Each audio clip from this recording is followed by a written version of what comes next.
Ada video Ustadz Adi Hidayat, maafkan aku saudaraku Nasrani, aku tidak bisa mengucapkan selamat Natal. Karena orang yang mengucapkan selamat Natal, maka dia sudah mengakui tiga. Yang pertama, mengakui bahwa Isa anak Tuhan. Yang kedua, mengakui bahwa Isa lahir 25 Desember. Yang ketiga, mengakui bahwa Isa mati di palang salib. Ketiga-tiga ini dibantah oleh Al-Quran. Bahwa Isa anak Tuhan dibantah. Laqad kafaral ladzina qalu innallaha salisu salasah. Kafirlah orang yang mengatakan Isa Trinitas dan anak Tuhan. Tentang Nabi Isa lahir tanggal 25 Desember dibantah. Ketika Maryam memegang Isa, tidak ada makanan karena terlahir di tepian kota. Allah memerintahkan menggoncang pangkal batang pohon korma, tusakit alaiki rutaban jania, gugur buah korma yang mengkal. Buah korma mengkal ada pada musim panas bulan Juli Agustus.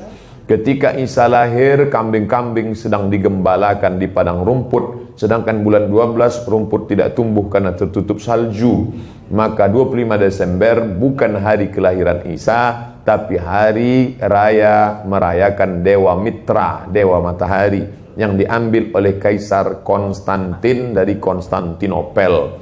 Lalu kemudian tentang Isa mati di palang salib dibantah Al-Quran. Wa ma qataluhu, mereka tidak membunuhnya. Wa ma salabuhu, mereka tidak menyalibnya. Walakin syubbihalahum, ada orang lain yang diserupakan wajahnya dengan Isa. Dialah Yudas Iskariot, murid Isa yang menjual imannya dengan beberapa keping uang emas. Saya punya kawan Kristen Masehi, tapi dalam masalah hubungan baik, masalah ngasih makanan, masalah beri pakaian, oke. Tapi kalau sudah terkait dengan akidah, wala ana abidu ma'abadtum wala antum abiduna ma'abud lakum dinukum waliyadin. Tentang masalah tahun baru, apakah 1 Januari itu bersih, tidak ada hubung kait dengan agama? Maka tidak benar. 1 Januari 2018 Masehi, seolah-olah Masehi terkait dengan Al-Masih Isa alaihissalam. Itu kalender dibuat oleh Kaisar Julian dari Romawi kuno. Kaisar Julian membuat kalender, maka dibuat nama dia Kaisar Julian, maka disebut Julian kalender. Lalu kemudian Julian kalender dibawa ke Vatikan, dirobah oleh Kaisar Raja Pendeta Paus Vatikan bernama Paus Gregorius. Maka sampai sekarang disebut dia dengan Gregorian kalender. Lalu kemudian ketika terbentuk PBB, United Nation, Persatuan Bangsa-Bangsa, bingung mau pakai kalender apa? Di dunia banyak sekali kalender. Maka diseragamkanlah, dipakailah Gregorian kalender. Yang sebelumnya kita kerajaan Pasundan, kerajaan Demak, kerajaan Riau, Sendripura itu pakai kalender Hijriah. Termasuk Yogyakarta pakai kalender Saka, karena Sultan Agung Jawa mengkawinkan antara kalender Jawa dengan kalender Hijriah. Karena ingin mendamaikan antara Jawa dengan Islam. Maka setiap menyambut tahun baru Saka sekaligus menyambut tahun baru Hijriah. Kalender Masehi muncul belakangan, tidak tepat penisbatannya kepada Al-Masih karena Isa tidak tahu menahu tentang itu. Itu murni diambil oleh Kaisar Gregorius yang diambilnya ke Vatikan menjadi Gregorian kalender. Jadi kita menyatakan tahun baru, betul tahun baru, tapi tahun baru Romawi. Tahun baru Romawi, jangan kaitkan kepada Isa alaihissalam. Dia masih terkait. Adapun tahun baru Jepang tak ada terkait dengan akidah. Nah ini tahun kalender yang baru. Tidak meyakini bahwa dengan kalender yang baru ini nasib berubah menjadi baru. Siapa yang asap malam itu paling banyak mengepul ke atas, maka rezekinya yang paling murah. Lalu membakar ayam sampai 2000 ekor.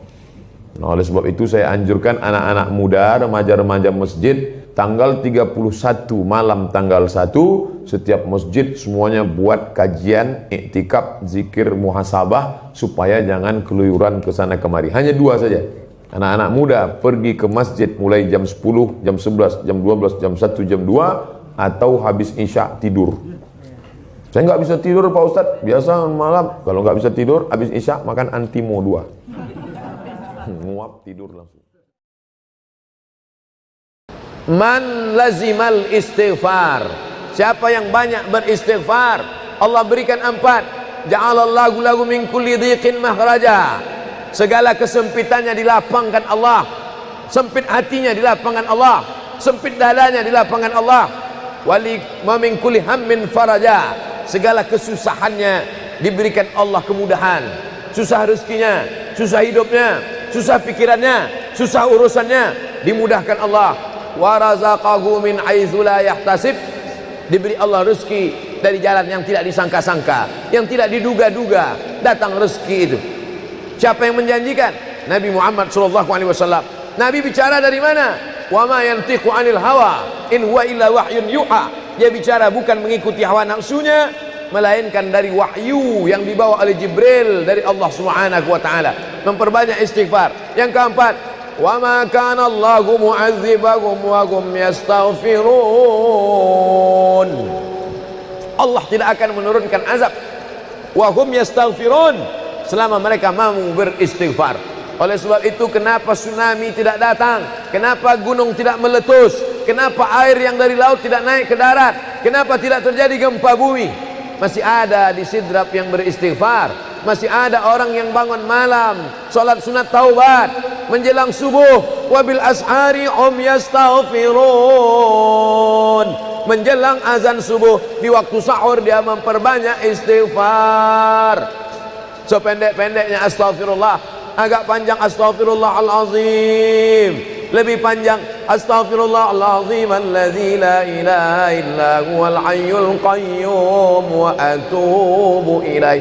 Yang lebih afdal sayyidul istighfar, Allahumma anta rabbi la ilaha illa anta khalaqtani wa ana 'abduka wa ana 'ala 'ahdika wa wa'dika mastata'tu a'udzu bika min syarri ma sana'tu abu'u laka bi ni'matika 'alayya wa abu'u bi dhanbi faghfirli fa innahu la yaghfiru dzunuba illa anta. Dibaca dia setelah subuh, dijaga Allah sampai zuhur. Dibaca setelah zuhur, dipelihara sampai asar. Dibaca selepas asar, dijaga sampai maghrib. Dibaca sehabis maghrib, dijaga sampai isya. Dibaca habis isya, dijaga sampai subuh. Allahumma anta rabbi la ilaha illa anta khalaqtani wa ana 'abduka, aku hambamu, wa ana 'ala ahdika, aku dalam perjanjian denganmu, wa wa'dika, aku dalam MOU denganmu, mastata'tu, sesuai kemampuanmu, abu'u laka bi ni'matika 'alayya, aku datang menghadapmu dengan nikmatmu, nikmat mata, nikmat telinga, nikmat otak, nikmat hati, nikmat buah pinggang, nikmat kaki, nikmat tangan. Wa abu'u bi dzambi, tapi justru aku datang membawa dosa. Aku datang membawa nikmat, tapi justru aku datang membawa dosa. Dosa telinga, dosa mata, dosa lidah, dosa hati. Mestinya aku datang membawa nikmat, datang membawa pahala. Wa abu bi dzambi, tapi justru aku datang membawa dosa. Tapi aku yakin dan percaya, fa innahu la yaghfiru dzunuba illa anta. Tak ada yang bisa mengampunkan segala dosa kecuali engkau. Di musim pandemi yang selama ini selesai sholat hanya 3 kali saja. Assalamualaikum warahmatullah, Assalamualaikum warahmatullah, Astaghfirullahaladzim, Astaghfirullahaladzim, Astaghfirullahaladzim. Diperbanyak istighfar. Wallahi, kata Nabi Muhammad SAW, Nabi bersumpah, wallahi demi Allah, inilah astaghfiru ila rabbi wa atubu ilaih. Aku beristighfar kepada Allah, aku bertaubat kepada Allah, mi'ata marrah, 100 kali sehari semalam. Jadi kita pun bisa beristighfar 100 kali sehari semalam. Kalau kita hitung jari kita ini sendinya ada 20, 1, 2, 3, 4, 5, 6, 7, 8, 9, 10, 11, 12, 13, 14, 15, 16, 17, 18, 19, 20. 20 sendi. Habis sholat kita isi 20 istighfar.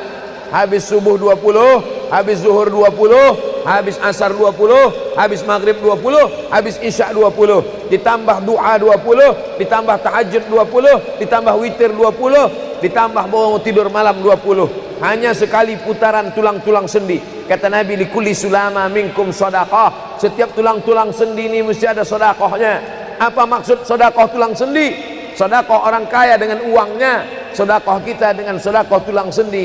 Astaghfirullahalazim, astaghfirullahalazim, astaghfirullahalazim, astaghfirullahalazim, astaghfirullahalazim.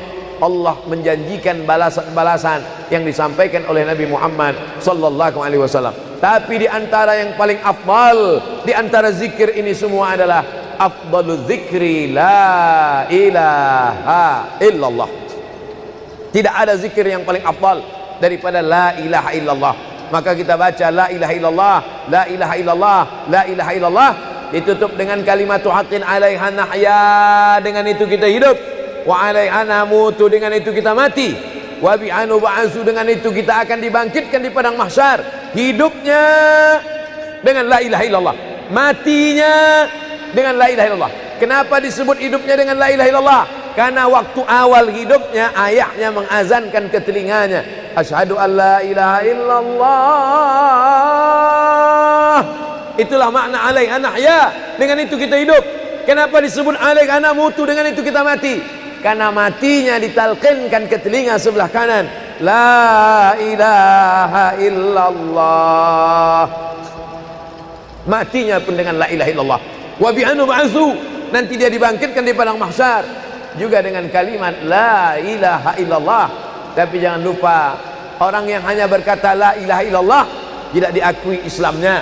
Orang yang hanya berkata la ilaha illallah tidak diterima amalnya sebelum dia sepasang dengan Muhammadur Rasulullah.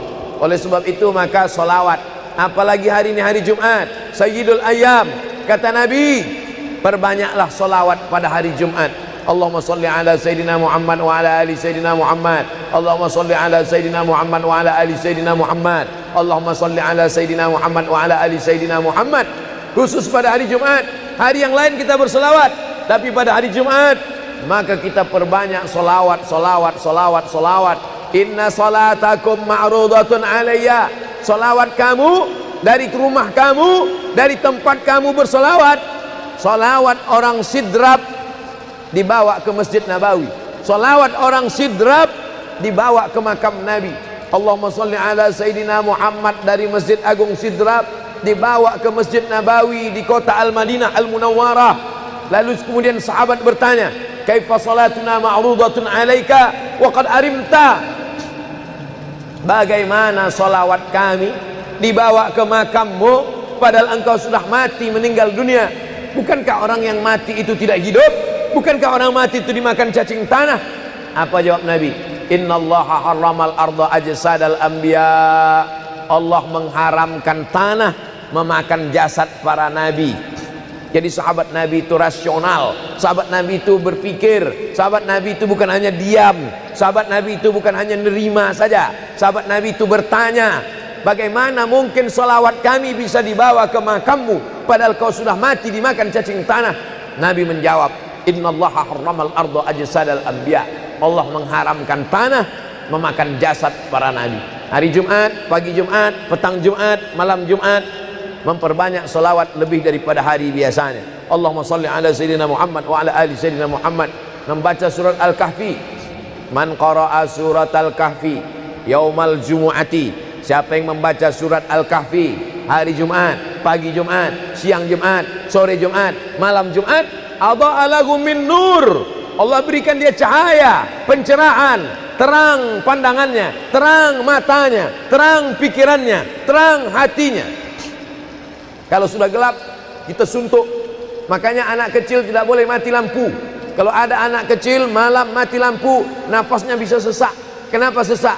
Sempit dadanya. Itu maknanya kalau Allah kasih kita terang cahaya karena membaca surat Al-Kahfi hari Jumat. Tapi jangan sampai menyuruh orang baca surat Al-Kahfi, ternyata yang ceramah ini belum baca surat Al-Kahfi. Bacalah surat Al-Kahfi. Ustaz sudah baca? Oh, saya ngajak aja. Enggak. Sebelum ceramah saya baca dulu. Malam Jumat, tadi malam. Habis sholat tahajud, duduk, baca surat Yasin, baca surat Al-Kahfi. Supaya waktu menyampaikannya plong. Karena kalau kita hanya menyuruh saja tidak mengamalkannya, terasa di dalam hati. Bacalah surat Al-Kahfi. Pembohong. Oleh sebab itu saya mengajak, tapi saya sudah baca duluan.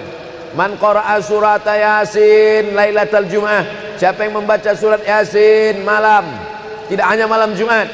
Man qara'a Yasin fi lailatin, tak ada disebut malam Jumat. siapa yang baca surat Yasin pada suatu malam, malam Senin, malam Selasa, malam Rabu, malam Kamis, malam Ahad, malam Jumat, ghufira lahu, asbaha maghfuran lah, waktu subuh dia sudah diampunkan Allah.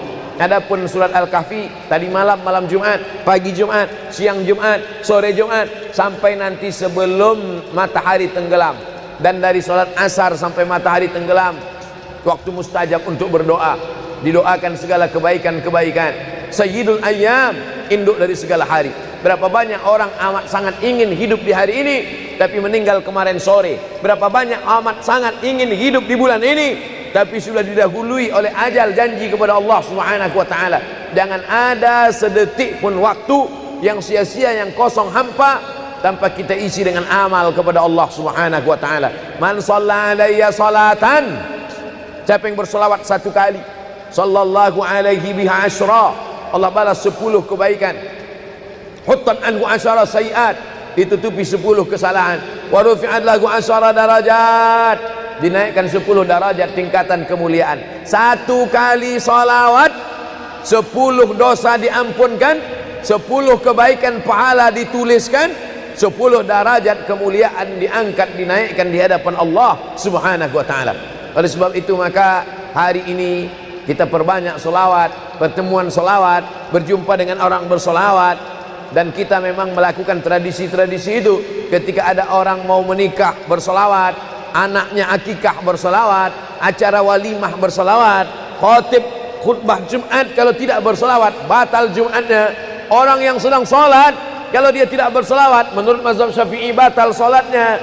Orang yang berdoa kalau tidak bersolawat doanya tergantung tidak dikabulkan Allah. Majlis kita kalau tidak ada selawat maka majlis itu berubah menjadi majlis antanajifah, majlis mangkai, majlis busuk, majlis berbau.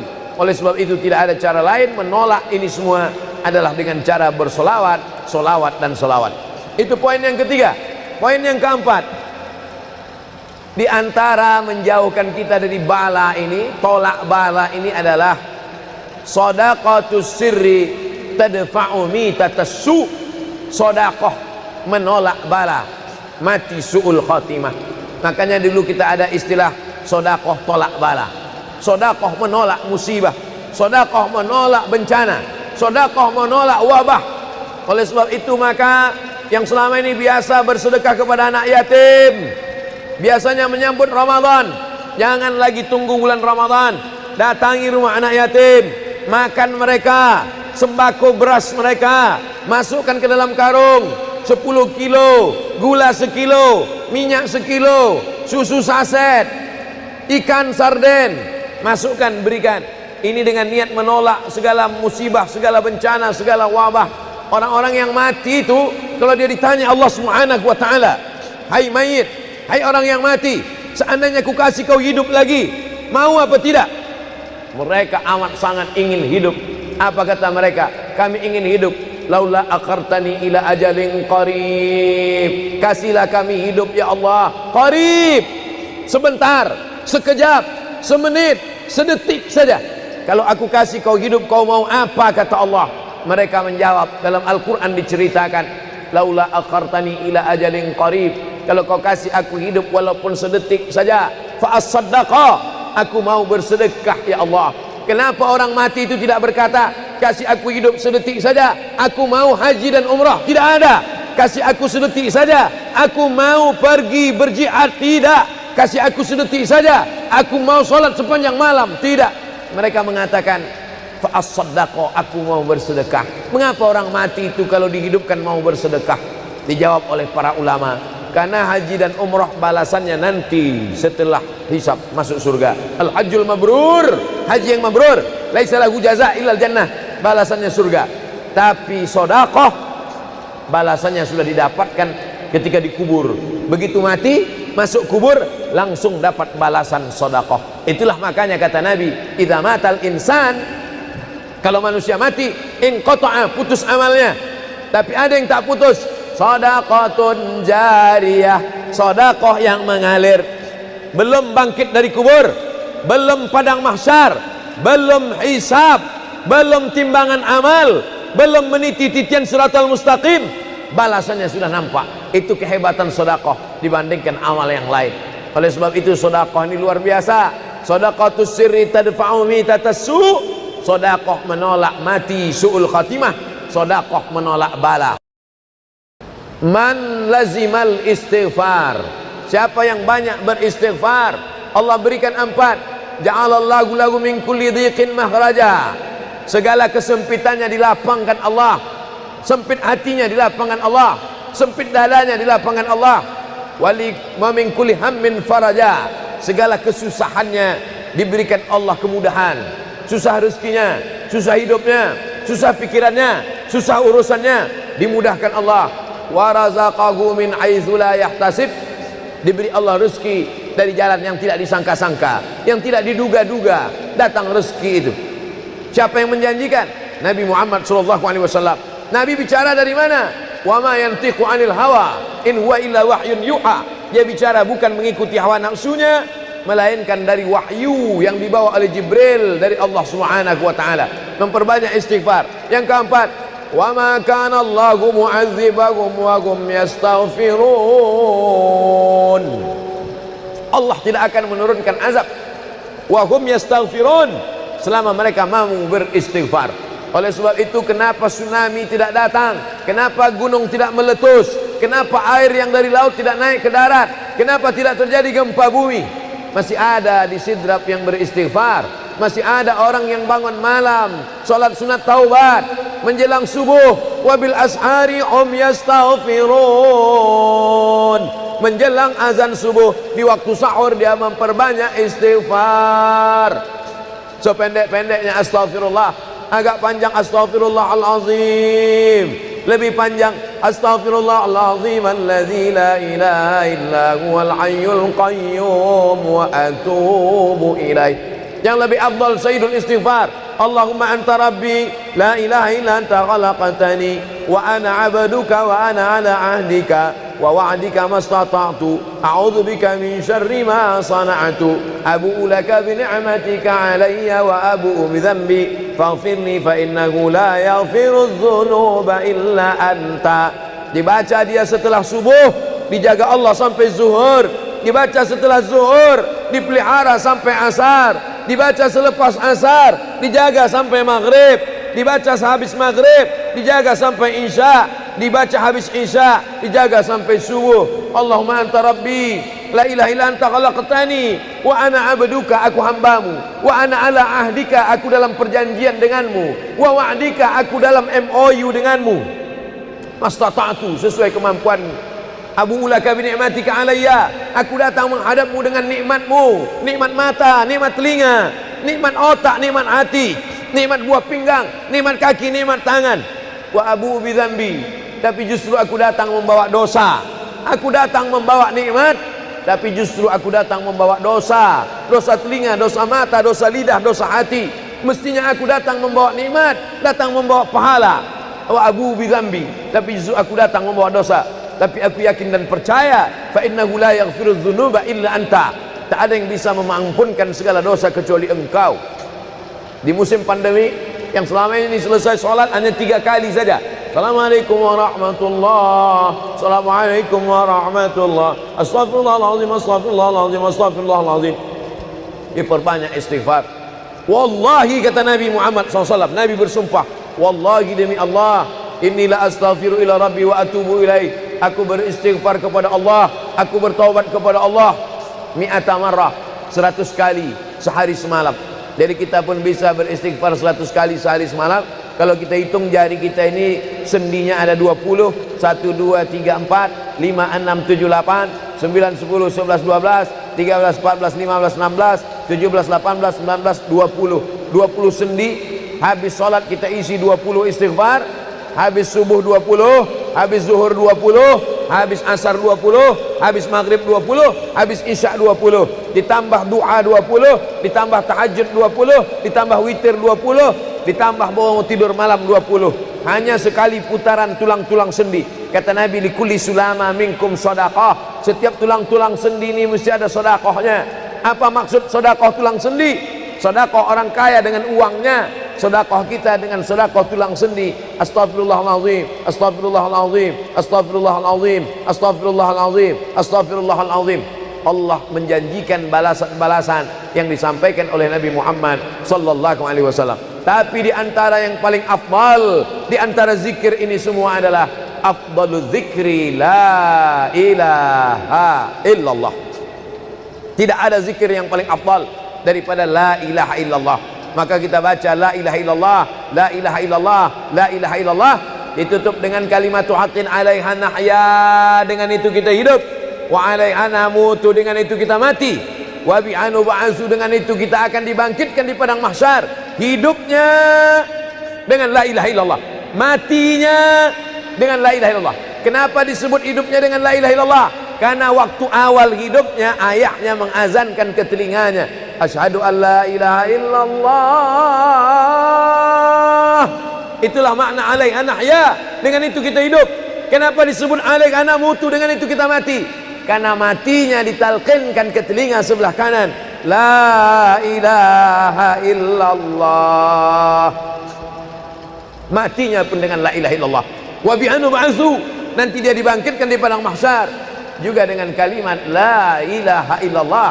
Tapi jangan lupa, orang yang hanya berkata la ilaha illallah tidak diakui Islamnya. Orang yang hanya berkata la ilaha illallah tidak diterima amalnya sebelum dia sepasang dengan Muhammadur Rasulullah. Oleh sebab itu maka solawat, apalagi hari ini hari Jumat, Sayyidul Ayyam, kata Nabi, perbanyaklah solawat pada hari Jumat. Allahumma salli ala Sayyidina Muhammad wa ala ali Sayyidina Muhammad. Allahumma salli ala Sayyidina Muhammad wa ala ali Sayyidina Muhammad.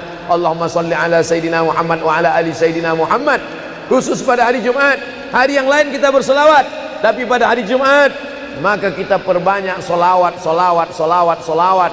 Inna salatakum ma'rudatun alayya. Solawat kamu dari rumah kamu, dari tempat kamu bersolawat. Solawat orang sidrap dibawa ke Masjid Nabawi. Solawat orang sidrap dibawa ke makam Nabi. Allahumma salli ala Sayyidina Muhammad dari Masjid Agung Sidrap dibawa ke Masjid Nabawi di kota Al-Madinah Al-Munawwarah. Lalu kemudian sahabat bertanya, kaifa salatuna ma'rudatun alaika wa qad arimta? Bagaimana solawat kami dibawa ke makammu padahal engkau sudah mati, meninggal dunia? Bukankah orang yang mati itu tidak hidup? Bukankah orang mati itu dimakan cacing tanah? Apa jawab Nabi? Innallaha harramal arda ajsadal anbiya. Allah mengharamkan tanah memakan jasad para nabi. Jadi sahabat Nabi itu rasional, sahabat Nabi itu berpikir, sahabat Nabi itu bukan hanya diam, sahabat Nabi itu bukan hanya nerima saja, sahabat Nabi itu bertanya, bagaimana mungkin salawat kami bisa dibawa ke makammu padahal kau sudah mati dimakan cacing tanah? Nabi menjawab, innallaha harramal arda ajsadal anbiya. Allah mengharamkan tanah memakan jasad para nabi. Hari Jumat, pagi Jumat, petang Jumat, malam Jumat, memperbanyak salawat lebih daripada hari biasanya. Allahumma salli ala Sayyidina Muhammad wa ala ali Sayyidina Muhammad. Membaca surat Al-Kahfi. Man qara'a surat Al-Kahfi yaumal jumu'ati. Siapa yang membaca surat Al-Kahfi hari Jumat, pagi Jumat, siang Jumat, sore Jumat, malam Jumat, adha'a lahu min nur. Allah berikan dia cahaya, pencerahan, terang pandangannya, terang matanya, terang pikirannya, terang hatinya. Kalau sudah gelap, kita suntuk. Makanya anak kecil tidak boleh mati lampu. Kalau ada anak kecil malam mati lampu, napasnya bisa sesak. Kenapa sesak? Sempit dadanya. Itu maknanya kalau Allah kasih kita terang cahaya karena membaca surat Al-Kahfi hari Jumat. Tapi jangan sampai menyuruh orang baca surat Al-Kahfi, ternyata yang ceramah ini belum baca surat Al-Kahfi. Bacalah surat Al-Kahfi. Ustaz sudah baca. Oh, saya ngajak aja. Enggak. Sebelum ceramah saya baca dulu. Malam Jumat, tadi malam. Habis sholat tahajud, duduk, baca surat Yasin, baca surat Al-Kahfi. Supaya waktu menyampaikannya plong. Karena kalau kita hanya menyuruh saja tidak mengamalkannya, terasa di dalam hati. Bacalah surat Al-Kahfi. Pembohong. Oleh sebab itu saya mengajak, tapi saya sudah baca duluan. Man qara'a surat Yasin lailatal Jum'ah. Siapa yang membaca surat Yasin malam, tidak hanya malam Jumat, Man qara'a Yasin fi lailatin, tak ada disebut malam Jumat. Siapa yang baca surat Yasin pada suatu malam, malam Senin, malam Selasa, malam Rabu, malam Kamis, malam Ahad, malam Jumat, ghufira lahu, asbaha maghfuran lah. Waktu subuh dia sudah diampunkan Allah. Adapun surat Al-Kahfi tadi malam, malam Jumat, pagi Jumat, siang Jumat, sore Jumat, sampai nanti sebelum matahari tenggelam. Dan dari salat asar sampai matahari tenggelam, waktu mustajab untuk berdoa, didoakan segala kebaikan-kebaikan. Sayyidul ayyam, induk dari segala hari. Berapa banyak orang amat sangat ingin hidup di hari ini tapi meninggal kemarin sore. Berapa banyak amat sangat ingin hidup di bulan ini tapi sudah didahului oleh ajal, janji kepada Allah Subhanahu wa taala. Jangan ada sedetik pun waktu yang sia-sia, yang kosong hampa tanpa kita isi dengan amal kepada Allah Subhanahu wa taala. Man shalla alayya salatan, siapa yang bersolawat satu kali, sallallahu alaihi biha asyra, Allah balas 10 kebaikan. Huttan anhu asyara sayiat, ditutupi 10 kesalahan. Wa rufi'at lahu asyara darajat, dinaikkan 10 darajat tingkatan kemuliaan. Satu kali salawat 10 dosa diampunkan, 10 kebaikan pahala dituliskan, 10 derajat kemuliaan diangkat, dinaikkan di hadapan Allah Subhanahu wa taala. Oleh sebab itu maka hari ini kita perbanyak selawat, pertemuan selawat, berjumpa dengan orang berselawat. Dan kita memang melakukan tradisi-tradisi itu. Ketika ada orang mau menikah berselawat, anaknya akikah berselawat, acara walimah berselawat, khotib khutbah Jumat kalau tidak berselawat batal Jumatnya. Orang yang sedang sholat kalau dia tidak berselawat, menurut mazhab Syafi'i batal sholatnya. Orang yang berdoa kalau tidak berselawat, doanya tergantung tidak dikabulkan Allah. Majlis kita kalau tidak ada selawat, maka majlis itu berubah menjadi majlis antanajifah, majlis mangkai, majlis busuk, majlis berbau. Oleh sebab itu tidak ada cara lain menolak ini semua adalah dengan cara bersolawat, solawat dan solawat. Itu poin yang ketiga. Poin yang keempat, di antara menjauhkan kita dari bala ini, tolak bala ini adalah shadaqatus sirri tadfa'u mitatas su. Sedekah menolak bala, mati su'ul khatimah. Makanya dulu kita ada istilah sedekah tolak bala. Sedekah menolak musibah, sedekah menolak bencana, sedekah menolak wabah. Oleh sebab itu maka yang selama ini biasa bersedekah kepada anak yatim, biasanya menyambut Ramadan, jangan lagi tunggu bulan Ramadan, datangi rumah anak yatim, makan mereka, sembako beras mereka, masukkan ke dalam karung 10 kilo, gula sekilo, minyak sekilo, susu saset, ikan sarden, masukkan, berikan. Ini dengan niat menolak segala musibah, segala bencana, segala wabah. Orang-orang yang mati itu kalau dia ditanya Allah Subhanahu wa taala, hai mayit, hai orang yang mati, seandainya ku kasih kau hidup lagi, mau apa tidak? Mereka amat sangat ingin hidup. Apa kata mereka? Kami ingin hidup. Laula akhartani ila ajalin qarib, kasihlah kami hidup ya Allah qarib, sebentar, sekejap, semenit, sedetik saja. Kalau aku kasih kau hidup, kau mau apa? Kata Allah. Mereka menjawab, dalam Al-Quran diceritakan, laula akhartani ila ajalin qarib, kalau kau kasih aku hidup walaupun sedetik saja, fa as-saddaqa, aku mau bersedekah ya Allah. Kenapa orang mati itu tidak berkata, kasih aku hidup sedetik saja, aku mau haji dan umrah? Tidak ada. Kasih aku sedetik saja, aku mau pergi berjihad? Tidak. Kasih aku sedetik saja, aku mau sholat sepanjang malam? Tidak. Mereka mengatakan, fa as-saddaqa, aku mau bersedekah. Mengapa orang mati itu kalau dihidupkan mau bersedekah? Dijawab oleh para ulama, karena haji dan umrah balasannya nanti setelah hisab masuk surga. Al-hajjul mabrur, haji yang mabrur, laisa lahu jaza illal jannah, balasannya surga. Tapi sedekah balasannya sudah didapatkan ketika dikubur. Begitu mati masuk kubur langsung dapat balasan sedekah. Itulah makanya kata Nabi, idza matal insan, kalau manusia mati, inqata'a, putus amalnya. Tapi ada yang tak putus, shadaqatun jariyah, sedekah yang mengalir. Belum bangkit dari kubur, belum padang mahsyar, belum hisab, belum timbangan amal, belum meniti titian siratal mustaqim, balasannya sudah nampak. Itu kehebatan sedekah dibandingkan amal yang lain. Oleh sebab itu sedekah ini luar biasa. Sedaqatus sirri tadfa'u mitatas su'. Sedekah menolak mati su'ul khatimah. Sedekah menolak bala. Alhamdulillah, Allahumma salli ala Sayyidina Muhammad wa ala ali Sayyidina Muhammad. Kullu amrin zibalin, semua amal yang baik, walam yubda' bihamdillah, kalau tidak diawali dengan alhamdulillah, pujian kepada Allah, fahuwa aqta', maka amal itu putus. Makna putus, putus sampai di dunia saja, tak boleh dibawa sebagai bekal menghadap Allah. Maka kita ingin amal kita malam ini tidak putus, maka kita awali dengan alhamdulillahi rabbil alamin. Setiap majlis kalau tidak disebut namanya, maka majlis itu antanajifah, majlis yang busuk, majlis bau, majlis bangkai. Maka kita sebut namanya, Allahumma salli ala Sayyidina Muhammad wa ala ali Sayyidina Muhammad. Laisa minna, bukan golongan kami, kata Nabi SAW. Man lam yarham saghirana, sesiapa yang tidak sayang kepada budak anak kecil, walam ya'rif syarafa kabirina, tidak hormat kepada orang tua, maka dia tidak diperakui sebagai umat Nabi Muhammad SAW.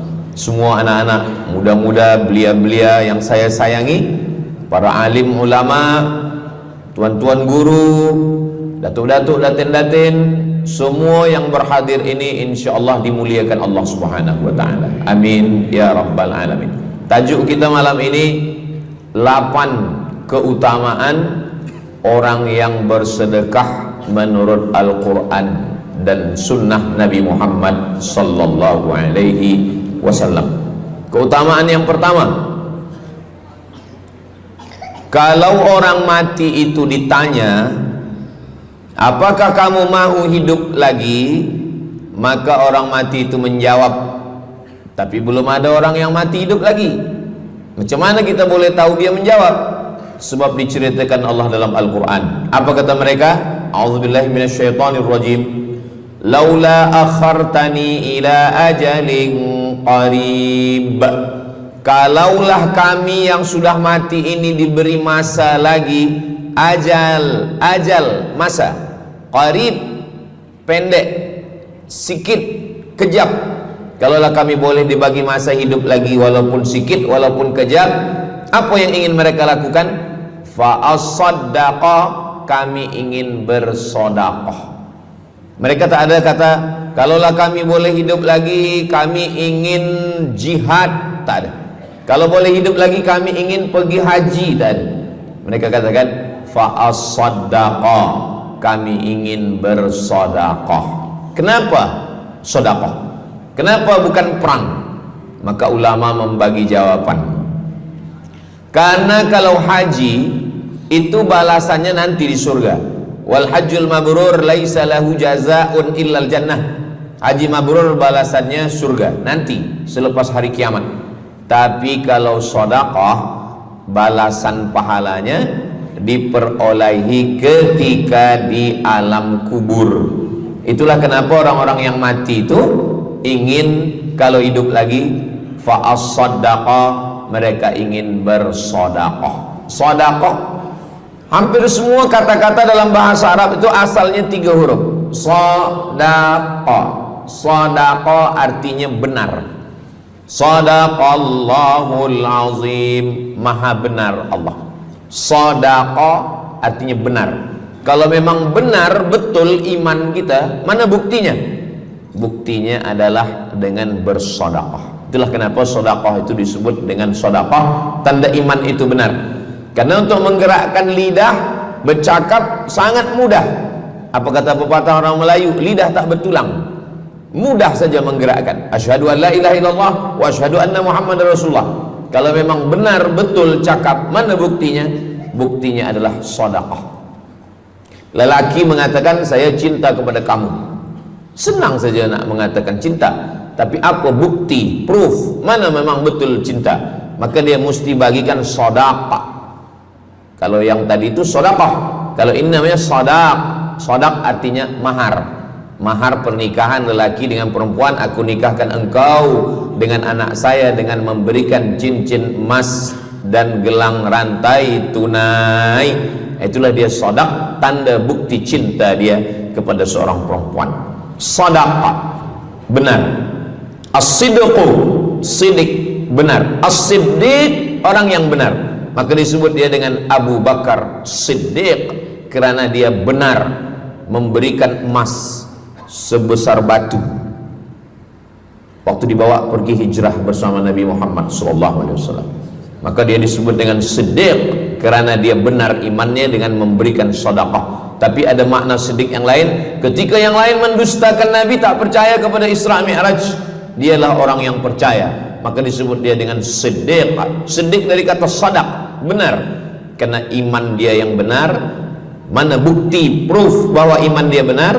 Dia bersedekah, membagikan emasnya sebesar batu. Nama dia Abu Bakar Siddiq. Nama ayah dia Abu Quhafah. Ayah dia tak Islam. Apa kata ayah dia? Habislah emas Abu Bakar itu dibawa Muhammad sallallahu alaihi wasallam. Anak Abu Bakar itu namanya Asma. Asma, mana emas ayah kamu? Dah habis dibawa Muhammad. Dia benci betul dengan Nabi Muhammad. Datang Asma, dia ambil batu, dia masukkan ke dalam kain. Kata Asma, emas ayah tu masih ada dalam kain, Datuk. Lalu Abu Quhafah memegang. Abu Quhafah ni buta, dia tak nampak. Oh ya, masih ada lagi. Rupanya emas itu sudah dibawa hijrah bersama Rasulullah sallallahu alaihi wasallam. Makanya kata Nabi, "Lau anfaqa ahadukum mithla Uhudin zahaban." Seandainya ada di antara kamu yang boleh berwakaf emas walaupun sebesar bukit Uhud. Bukit Uhud itu panjangnya 7 km.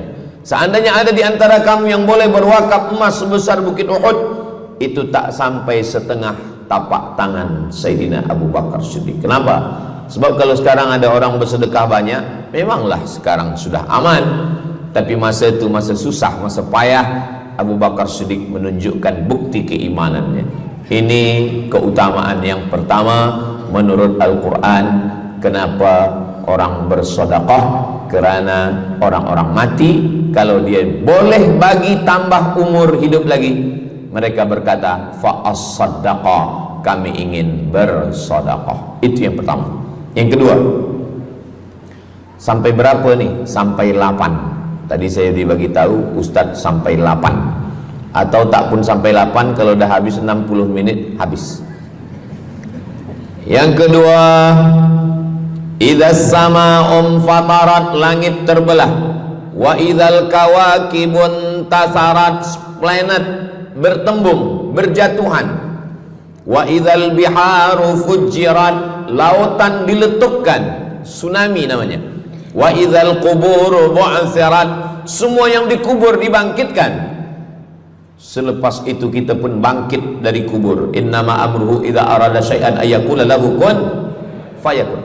Bila kita bangkit, tak ada atap, tak ada dinding, tak ada pokok kayu, semua gunung-gunung macam bulu kambing dihembus angin.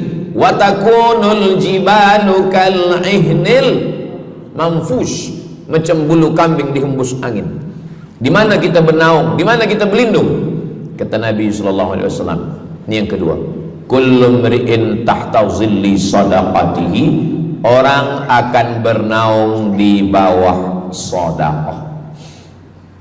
Bukan bernaung di bawah haji, bukan bernaung di bawah sembahyang, bukan bernaung di bawah puasa, tapi tempat bernaung atap adalah sedekah. Tapi jangan sebab kita kaji sedekah malam ni, esok subuh tak sembahyang. Awak tak sembahyang, kita bernaung di bawah sedekah. Betul, memang bernaung di bawah sedekah, tapi tiangnya sembahyang. As-salatu imaduddin, sembahyang, salat itu adalah tiang daripada agama. Maka tempat kita berlindung, tempat kita bernaung nanti adalah sedekah.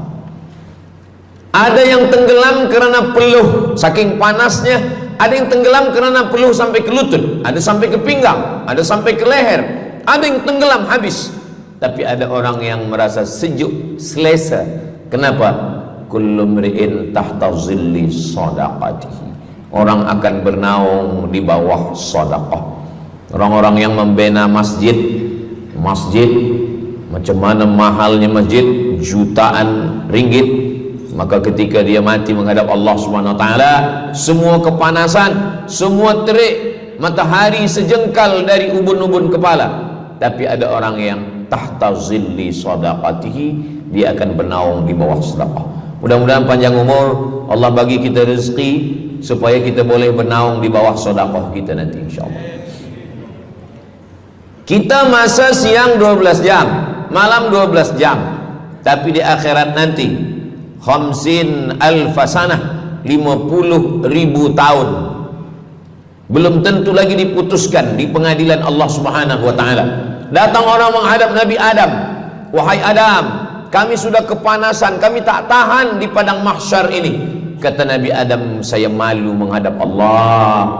Dulu kata Allah, la taqraba hadhihi syajarah, jangan dekati pokok kuldi, fatakuna minaz zalimin, nanti engkau jadi orang zalim. Fa azallahuma syaitan, tapi digoda syaitan. Lalu kemudian Nabi Adam bertaubat. Doa yang paling tua doa Nabi Adam, Rabbana zalamna anfusana wa illam taghfir lana wa tarhamna lanakunanna minal khasirin. Datang mereka menghadap kepada Nabi Nuh. Cepatlah Nabi Nuh menghadap kepada Allah supaya diputuskan mahkamah ini. Kata Nabi Nuh, saya malu menghadap Allah. Anak saya Kan'an, masa saya panggil, ya bunayya, wahai anak saya Kan'an, irkam ma'ana, ayo mari naik ke atas perahu sampan ayah. Apa kata Kan'an? Sa'awi ila jabali ya'asimuni minal ma, saya naik sampan, saya naik ke atas bukit, saya akan selamat. Rupa-rupanya hujan 40 hari 40 malam, tenggelam. Kita belum lagi 40 hari 40 malam, baru 2 hari buaya dah naik ke jalan. Macam mana 40 hari 40 malam? Maka saat itu, saat anaknya Kan'an akan tenggelam, apa kata Nabi Nuh? Ya Rabbi, ya Allah, inna bni min ahli, itu anakku ya Allah.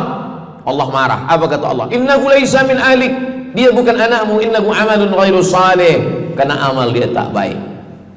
Nabi Nuh malu menghadap Allah. Datang mereka kepada Nabi Musa alaihissalam. Kata Nabi Musa, saya pun malu menghadap Allah kerana perbuatan Bani Israel, umat saya jahat.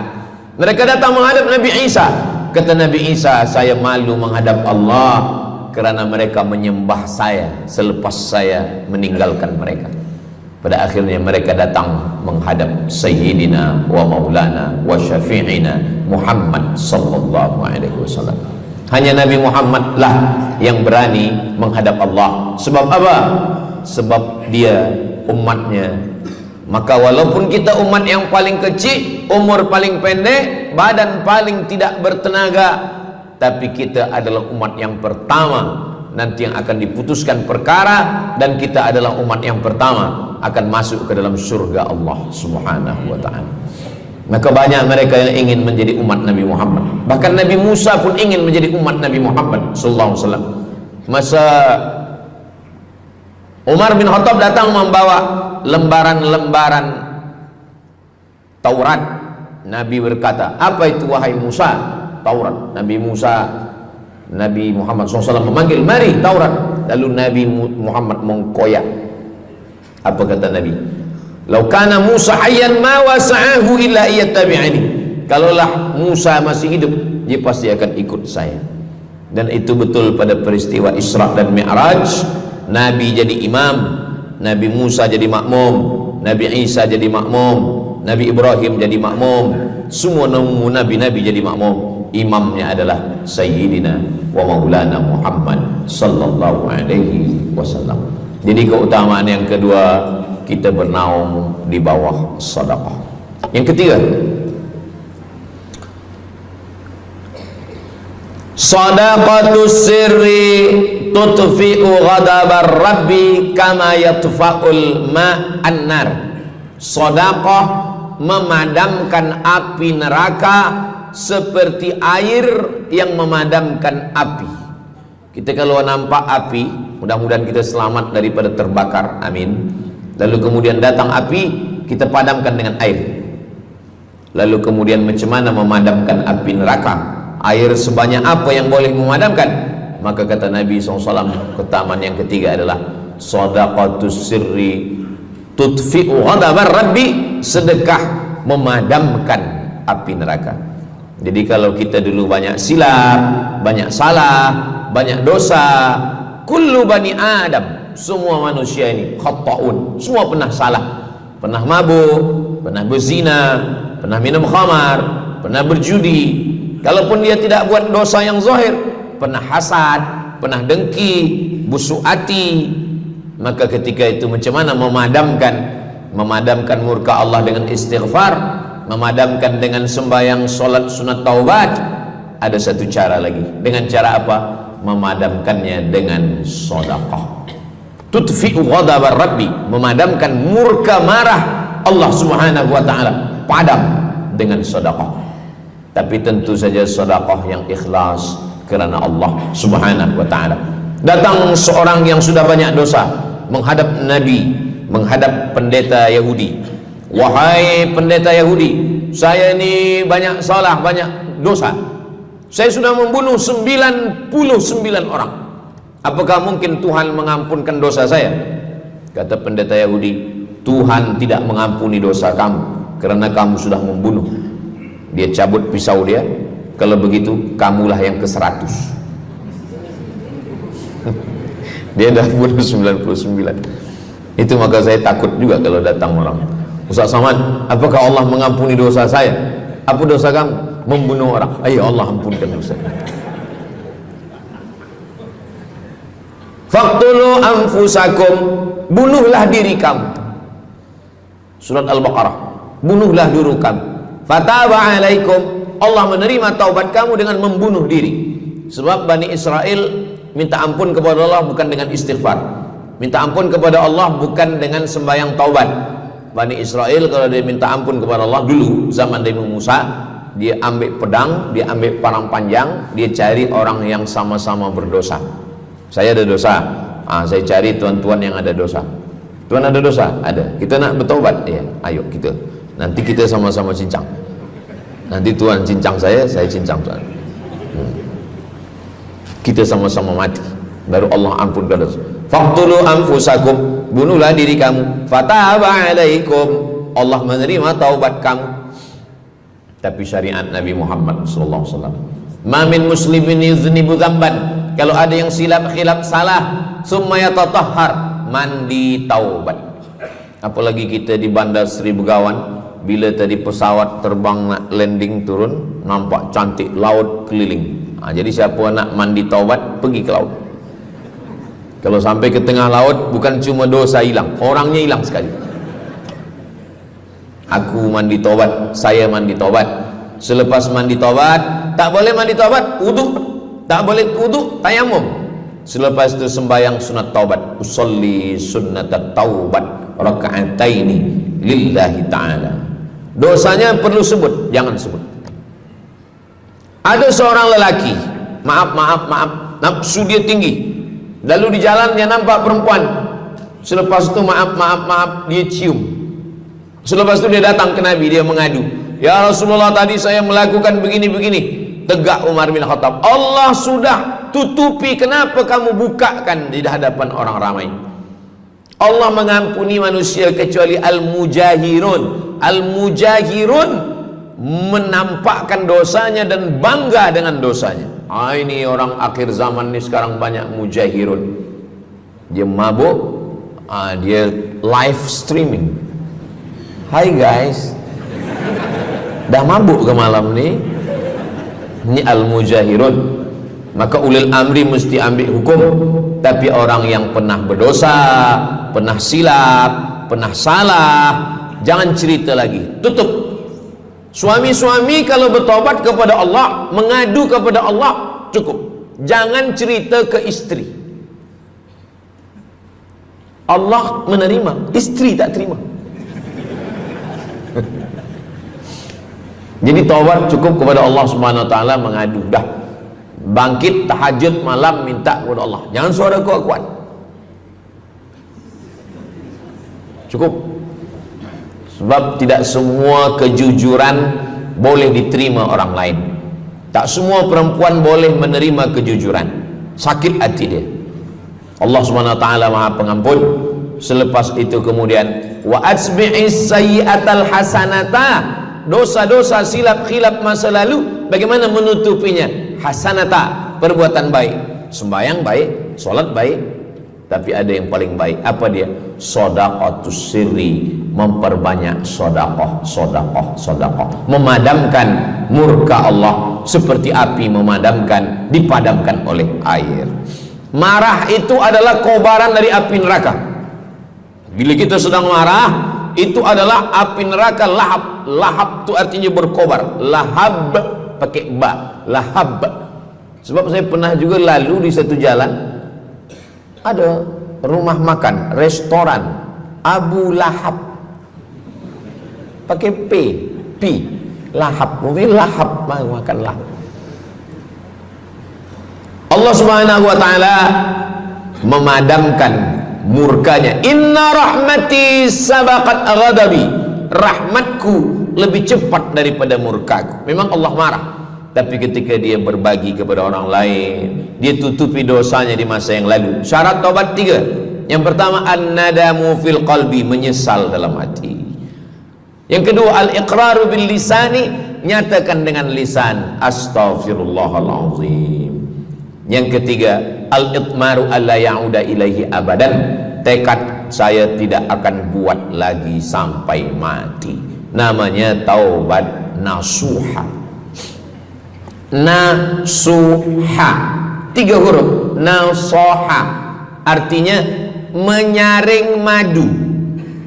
Datang orang memanjat pokok kayu, dia ambil parang panjang, dia potong sarang lebah jatuh ke bawah, disaring dengan kain tipis, lalu kemudian tersangkut di atas kain, lilinnya tersangkut, lebahnya tersangkut, anak lebah tersangkut, rantingnya tersangkut, dahannya tersangkut, maka keluarlah madu. Itu bahasa Arabnya namanya nasuha. Apa makna nasuha? Menyaring dosa-dosa sehingga yang tinggal hanya amal soleh, yang sampah-sampah tersangkut. Sekarang susah nak minum madu yang asli, banyak palsu. Macam mana Ustaz, saya ni suka spesial minum madu. Apa tanda madu ni asli? Bawa pulang ke rumah. Kalau istri marah, itu asli.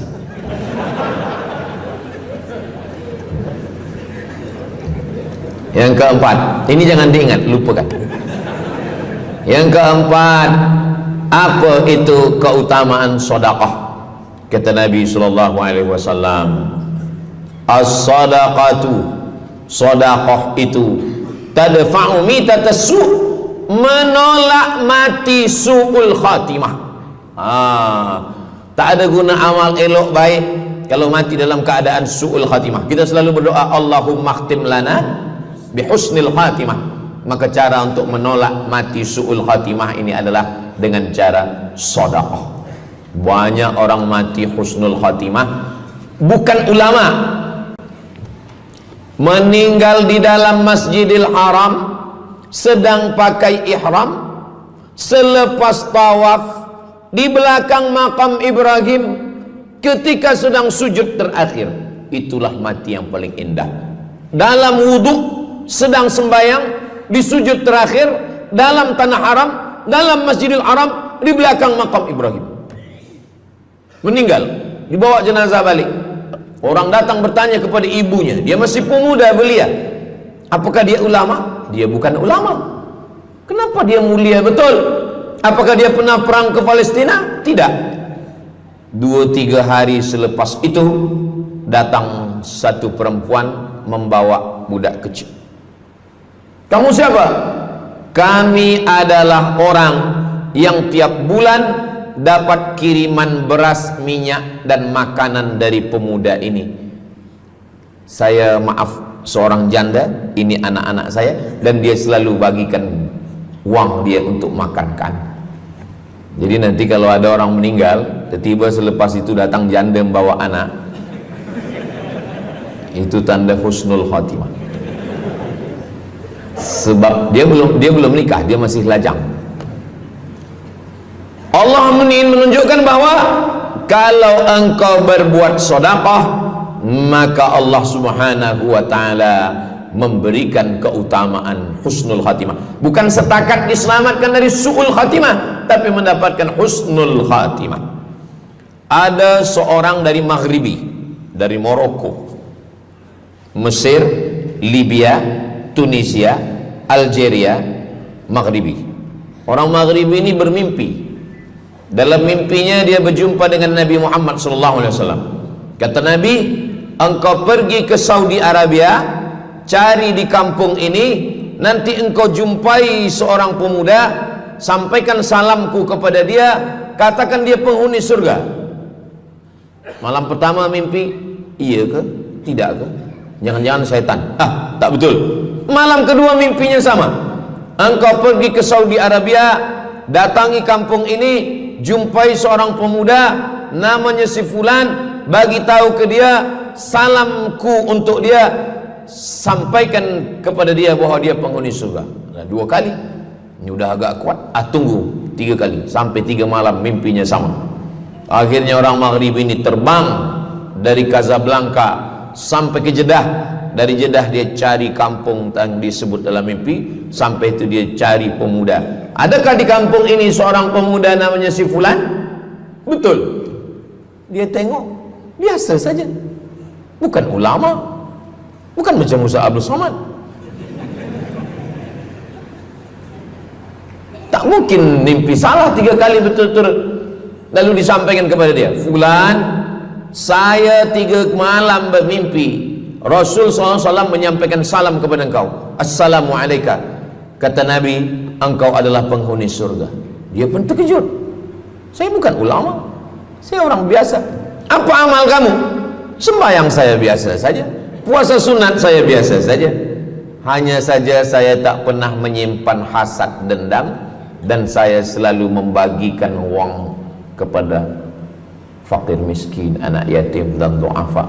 Selepas mendapatkan itu dia pun menangis, dia pun bersedih karena dia merasa dia tak layak dicintai, karena dia merasa banyak silap, banyak salah. Rupanya rahmat Allah itu turun bukan kepada orang yang alim tapi sombong, bukan kepada orang yang kaya tapi takbur, tapi kepada orang yang hatinya hancur berkeping karena takut kepada Allah Subhanahu wa ta'ala.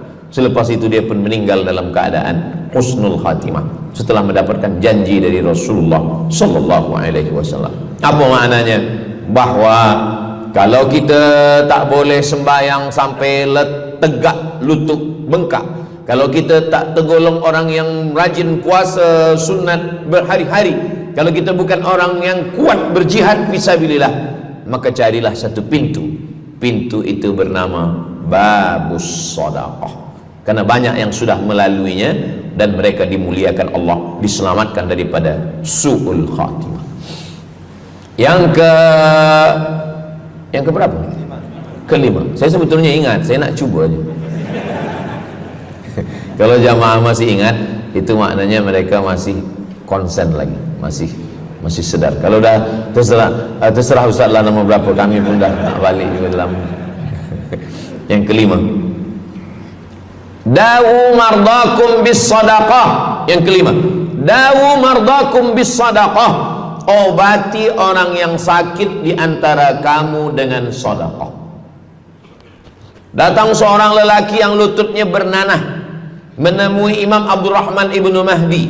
Wahai Imam Abdurrahman bin Mahdi, lutut saya ini bernanah, tak sihat-sihat. Kata Imam Abdurrahman bin Mahdi, saya ingat satu hadis Rasulullah, dawu mardakum bis sadaqah. Cuba engkau cari kampung yang di kampung itu tak ada air, kamu buat perigi. Perigi, di kampung saya namanya perigi. Lalu dia pun pergi ke kampung yang tak ada air, dia galikan perigi. Selepas itu sehari, 2 hari, 3 hari, sepekan, sebulan, lutut dia sihat kering. Dia datang lagi kepada Imam Abdurrahman ibnu Mahdi. Alhamdulillah Imam Abdurrahman ibnu Mahdi, lutut saya sudah sihat. Apa hubungan lutut dengan sedekah? Rupanya setiap orang yang mengambil air untuk minum, untuk berwudu, untuk mandi, untuk memasak, selepas itu mereka berdoa, ya Allah, berikanlah kebaikan kepada orang yang sudah membagikan air ini. Ad-du'a silahul mu'min, doa senjatanya orang beriman. Kisah ini ada dalam kitab Sa'ah wa Sa'ah, Ajaib wa Taraif. Semua ada saatnya. Beberapa kisah-kisah yang ajaib diceritakan oleh Syekh Abu Amr Al-Misri dalam judul buku Sa'ah wa Sa'ah, Gharaib wa Taraif.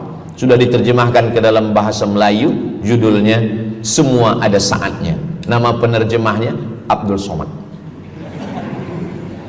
Boleh dicari di google.com. Semua ada saat. Lalu kemudian saya sampaikan hadis ini di masjid. Dawu mardakum bis sadaqah. Obatilah orang yang sakit di antara kamu dengan sedekah. Selepas itu saya turun dari masjid, saya pergi ke kereta, di parking, datang seorang jamaah. Memang yang Ustaz sampaikan tadi betul. Kata saya, memang betul. Takkan saya sampaikan tak betul? Apa maksud awak? Betul. Istri saya kena sakit kista sebesar duit di dalam, maaf, rahim dia. Kata doktor, ini mesti diambil. Kalau tidak dia makin besar, makin besar. Tapi kalau diambil, dicabut, operate, nanti akan, maaf cakap, tercabut rahim sekali. Dan kalau rahim tercabut, maka nanti tidak boleh mengandung. Mendengar itu istrinya menangis, suaminya tersenyum. Yang senyum budak kecil pula. Lalu kemudian rupanya istri dia tahu tentang hadis Nabi, dawu mardakum bis sadaqah, obatilah orang yang sakit dengan bersedekah. Maka dia pun bersedekah, bersedekah, bersedekah, bersedekah. Selepas itu mereka pergi lagi medical check up ke hospital. Sampai di hospital dicek USG, rupanya kista itu makin kecil, kecil, kecil, kecil dan hilang. Doktor tu pula bertanya balik, awak makan apa? Saya makan nasi, kata dia. Minum apa? Minum teh tarik. Saya amalkan hadis Nabi Muhammad SAW, dawu mardakum bis sadaqah. Kata doktor, awak tak perlu operate, dan ini tidak perlu dibelah, dan rahim awak masih boleh mengandung. Istrinya tersenyum, lakinya pula menangis. Begitulah Allah Subhanahu wa ta'ala. Syekh Abu Amr Al-Misri bercerita tentang seorang perempuan di Saudi Arabia. Dia pergi ke Amerika. Kata doktor di Amerika, kamu sudah balik ke rumah, makan kenyang, tidur lelap. Nanti kalau puan-tuan pergi hospital, lalu dokter bercakap, balik ke rumah, makan kenyang, tidur lelap. Itu maknanya malaikat maut dah dekat, tak ada obat. Maka dia pun balik ke Saudi Arabia. Dia ambil harta dia, dia sedekah, dia sedekah, dia sedekah. Dia bagi, sisa dia bagikan baki sikit untuk ahli waris. Selepas itu last kali dia pergi lagi ke Amerika, last medical check up. Apa kata doktor di Amerika? Kami sudah cek, kamu sihat wal afiat. Banyak sekali orang-orang yang diberikan Allah Subhanahu wa taala keutamaan dengan sedekah, mukjizat bahwa Nabi SAW sudah meninggal dunia, tapi mukjizatnya masih ada sampai akhir zaman ini. Di antaranya adalah dawu mardakum bis sadaqah, obatilah orang yang sakit di antara kamu dengan bersedekah. Yang ketujuh, yatsba'ul mayyita salasun, yang mengiringi mayat orang mati ke liang lahat ada tiga. Yang pertama mal, bahasa Arabnya mal, orang kita menyebut mall, harta. Yang mengiringi manusia ke liang lahat, yang pertama maluhu, harta. Yang kedua ahluhu, istri, anak, menantu, kawan, jiran, sahabat. Yarji'usnani, yang dua ni balik ke rumah, anak balik, istri balik, kereta balik, semua balik. Wa yabqa wahidun, yang kekal hanya satu. Apa dia? Yang kekal hanya satu, itulah dia sedekatuhu. Sedekahlah yang kekal. Itulah kenapa orang-orang meninggal dunia. Kita di atas dunia ini, kata Nabi, baina sittin wa sab'in, Kita hidup di atas dunia ini antara sitin 60 sab'in 70. 60 70 60 70. Kalau umur 30, ada berjumpa jamaah umur 30 yang dia soal, dah berbini ke? Dah bini? Belum. Oh. Awak dah menikah? Belum. Apa belum nikah lagi? Kejap lagi Ramadan. Takkan jaga subuh? Macam mana nak sembahyang? Macam mana nak sahur? 30. Bila 40, soalan sudah berubah. Saya ni diabetes, saya ni kolesterol, saya ni. Bila masuk 50, dah mula tanya, saya ni rabun, tak nampak lagi. Bini pun kadang tak nampak. Bini orang nampak. Bila 60, mendengar tazkirah Ustaz Somad, kunci satu, jangan tersinggung. Ada beberapa jamaah tersinggung, balik meninggal. Bukan kerana tersinggung, memang ajal dah sampai. Jadi Ustaz umur berapa? Saya lahir 18 hari bulan Mei 1977. Umur rasa 27. Umur ini bukan masalah angka, tapi masalah rasa. Semua yang hadir uban, semua yang hadir banyak uban, semua yang hadir malam ini muda. Mana muda lagi Ustaz? Kami dah tua. Ini bukan orang tua, ini orang tua yang terjebak di tubuh pemuda. Ini semua pemuda-pemuda. Siapapun yang sembahyang ke masjid, siapapun yang berjamaah, maka dia muda. Siapapun yang tidur di rumah tak sembahyang, dia sudah tua. Lautan kan kuseberangi, gunung kan kudaki, masjid kulalui. Ini orang tua semua. Jadi tua dan muda itu bukan masalah usia, bukan masalah umur, tapi masalah perasaan kita. Saya kalau ditanya orang, umur Ustaz berapa? Qamariyah apa Syamsiah? Muharram Safar apa Januari Februari? Jadi masalah umur ini insyaallah kita semua dibagi Allah kesihatan. Amin ya rabbal alamin. Yang sakit-sakit diangkat Allah penyakitnya. Amin. Jadi kata Nabi SAW, semuanya tinggal, wa yabqa wahidun, yang tinggal hanya satu, wa amaluhu, di antara amal adalah sedekah. Itu yang ketujuh. Nabi meninggal umur 63 tahun. Abu Bakar Siddiq 63 tahun. Imam Syafi'i lahir 150, meninggal 204. Imam Syafi'i lahir di Gaza, Palestina. Semoga Allah menolong saudara kita di Palestina. Imam Syafi'i lahir di Palestina, di Gaza 150 Hijrah. Meninggal di Fustat, Kahirah, Mesir 204. Imam Syafi'i umurnya hanya 54 tahun. 50, muda. Tapi Imam Syafi'i berada di alam barzah 204, sekarang sudah 1447, 1447 tahun. Apa maknanya? Berarti Imam Syafi'i di alam kubur sudah 1200 tahun. Soalan, lebih lama di atas tanah atau di dalam tanah? Lebih lama di alam barzah. Di alam rahim 9 bulan 10 hari. Di alam dunia 63 tahun. Kalau sampai di alam kubur menunggu hari kiamat. Imam Syafi'i sudah 1200 tahun.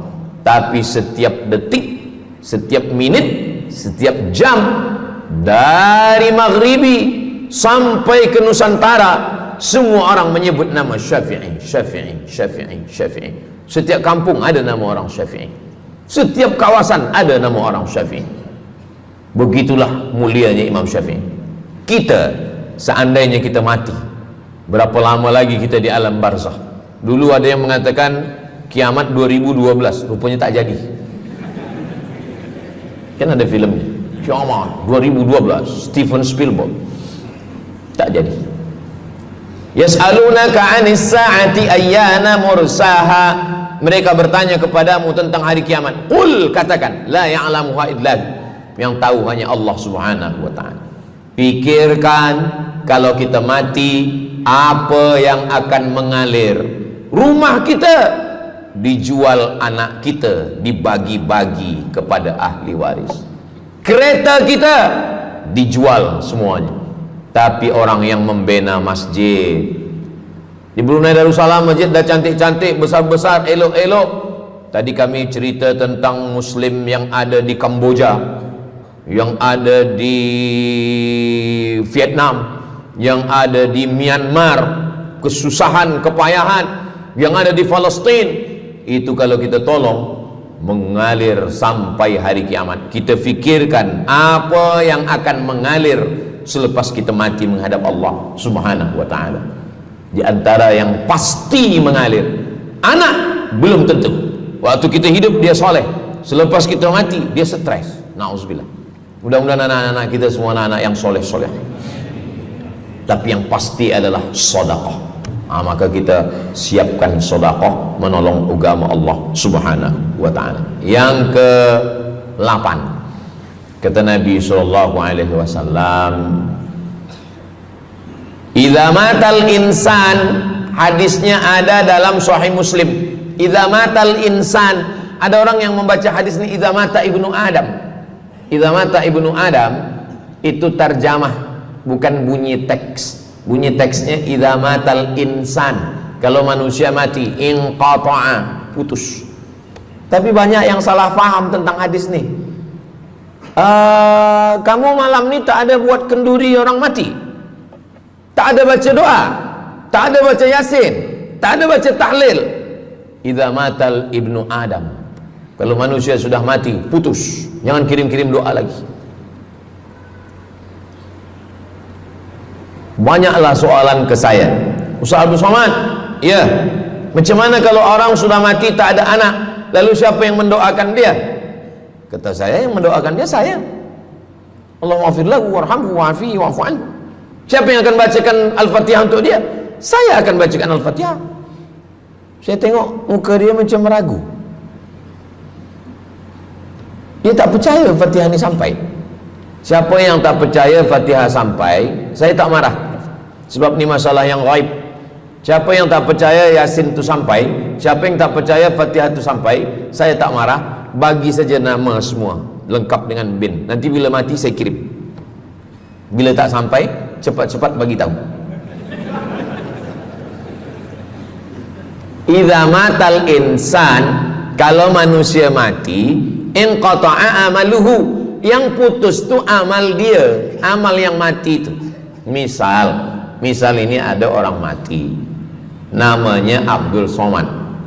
Ketika saya sebut nama lain tersinggung pula. Ada orang mati namanya Abdul Somad. Idza matal insan, kalau Abdul Somad ni mati, inqata'a amaluhu, maka yang putus tu amal dia. Amal Abdul Somad ni yang putus. Amal orang Brunei untuk Abdul Somad putus atau tak putus? Tidak putus. Datang berita, mereka tengok di Instagram Abdul Somad, Ustadz Abdul Somad Official. Bagi yang belum follow, cepat follow. Dapat berita Ustadz Somad sudah meninggal. Orang Bandar Seri Begawan, semua orang Brunei mengirimkan Al-Fatihah, mereka sholat gaib. Sampai apa tak sampai? Sampai. Jadi mana yang putus itu apa maknanya? Amal dia putus, amal orang mati ini putus. Amal orang hidup kepada yang mati tak putus. Saya ulang sekali lagi, yang putus itu amal orang mati. Amal orang mati putus. Apa maksud amal orang mati putus? Kepada muslimin muslimat, sila datang ke masjid yang akan membagi tazkirah almarhum Abdul Somad. Itu mana putus, mana boleh tazkirah lagi. Orang mati itu amalnya putus, tapi amal orang hidup untuk orang mati tidak putus. Kalau memang putus, kenapa ada amalnya yang tak putus? Ada amal dia yang tak putus. Ini Abdul Somad mati dia, amal dia semuanya putus, tapi ada amal dia yang tak putus. Pertama, Shadaqatun jariyah. Sedekah itu kan amal dia, tak putus. Sedekah dia bina masjid dia, sedekah dia tahfiz Quran. Budak-budak tahfiz Quran itu menghafal Quran, jadi tuan guru, punya murid, punya pondok, maka tak putus. Amal dia tapi tak putus. Yang kedua, ilmun yuntafa'u bih, mengajar dia, diamalkan orang, tak putus. Waladun salihun, anak soleh. Anak soleh itu maksudnya, anak soleh itu kan amal dia. Itu yang banyak orang yang tak paham. Macam mana amal soleh, macam mana amal soleh itu amal kita? Macam mana anak soleh itu amal kita? Kalau istri, mohon maaf, kalau istri awak cuma awak tengok saja, apakah mungkin dia hamil? Itu dah payah betul dah menjelaskan. Maknanya anak kita itu amal kita. Maka kalau kita mati, dia tetap mengalir. Bukan berarti doa orang lain tak sampai. Ini banyak orang salah faham. Selepas orang meninggal, tak usah baca doa lagi, tak usah Allah maafir lahu lagi, tak usah baca Yasin lagi, tak sampai. Maksud putus itu amal orang mati itu putus. Kalaulah putus amal orang hidup kepada orang mati, tak ada salat jenazah. Nanti kalau ada orang mengatakan tak usah baca doa, kita udah putus semua, nanti bila dia mati jangan sembahyangkan. Sebab sembahyang jenazah itu kan amal orang hidup untuk orang mati. Allahu Akbar, Allahumma alhamd, Allahu Akbar, Al-Fatihah, Allahu Akbar, salawat, Allahu Akbar, Allahumma fir lahu warhamhu wa'afihi wa'fu anhu, Allahu Akbar, Allahumma la tahrimna ajrahu wa la taftina ba'dahu wa waghfir lana wa lahu wa li ikhwana alladhina sabaquna bil iman wa la taj'al fi qulubina ghillan lil ladzina amanu rabbana innaka ra'ufur rahim. Empat itu sampai, Al-Fatihah sampai, doa sampai, Al-Fatihah sampai, solawat sampai, doa takbir 3 sampai, doa takbir 4 pun sampai.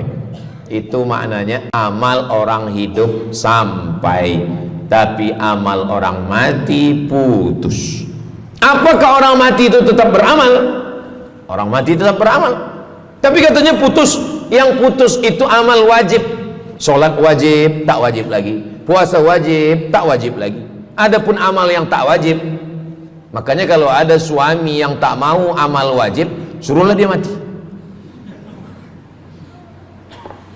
Mana dalil ustadz bahwa orang mati tetap beramal? Waktu Nabi Muhammad SAW Isra Mi'raj, Nabi Isra Mi'raj, Nabi tengok Nabi Musa sholat di dalam kuburnya, padahal Nabi Musa sudah meninggal. Itu menunjukkan orang meninggal pun beribadah, tapi ibadah dia tidak wajib lagi. Waktu sampai di Masjidil Aqsa, Nabi Ibrahim sholat, Nabi Musa sholat, Nabi-Nabi sholat, padahal mereka sudah meninggal dunia. Itu menunjukkan bahwa orang mati beribadah, tapi ibadahnya tidak wajib. Yang kita wajib ini hanya dari akil baligh sampai kita mati. Siapa yang wajib sembahyang? Akil baligh. Siapa yang wajib puasa? Akil baligh. Siapa yang wajib haji? Akil baligh mampu. Ada orang akil, ada orang baligh tapi tak akil. Umur 15 tahun, 20 tahun, 30 tahun, baligh umurnya sampai tapi tak akil, tak ada akal. Rufi'al qalam, kertas, pena. Pena dia terangkat, tak mencatat. Ada 3 orang yang penanya tak mencatat. Yang pertama, anis sobi hatta yahtalim, budak kecil sampai dia mimpi akil balik. Yang kedua, anin naim hatta yastayqiz, orang tidur sampai dia terjaga. Yang pertama, budak kecil sampai akil balik. Maka kalau nak nakal waktu kecil itulah.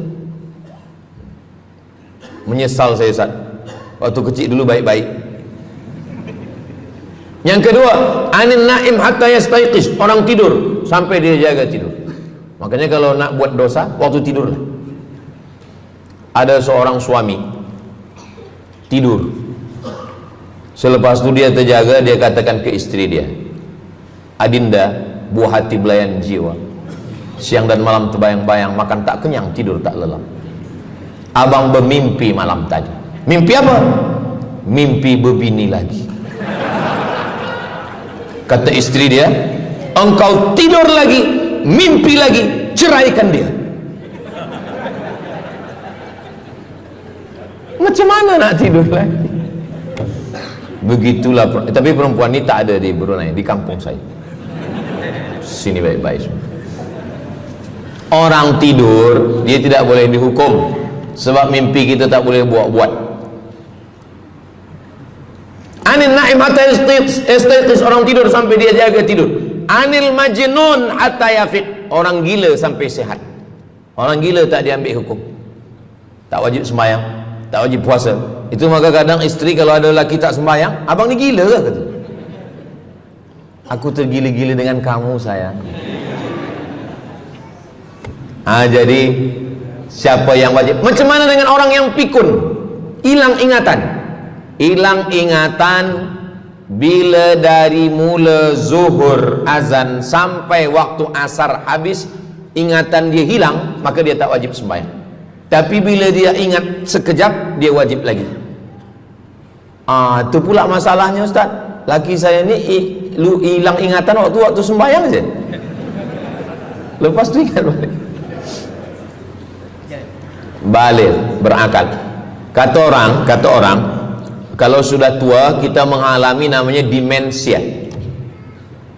Manusia demensia, amnesia. Amnesia tak ingat apa-apa, semua lupa. Tu maka kita bila nak pergi ke mana-mana guna helmet, sebab bila kepala ni terantuk lupa. Ada kawan saya, dia hafaz Quran 30 juz, ceramah tazkirah ke mana-mana, bawa kereta jatuh. Kata dia banyak ayat-ayat yang hilang, maka aku kalau sembahyang ayat pendek-pendek. Kata saya, bang, di kampung saya dulu kalau ada radio yang dah tua yang rosak, itu biasa kita pukul mau elok balik. Cuba antukkan sekali lagi, kata saya. Kata dia, aku takut kalau aku antukkan Fatihah ni pula hilang.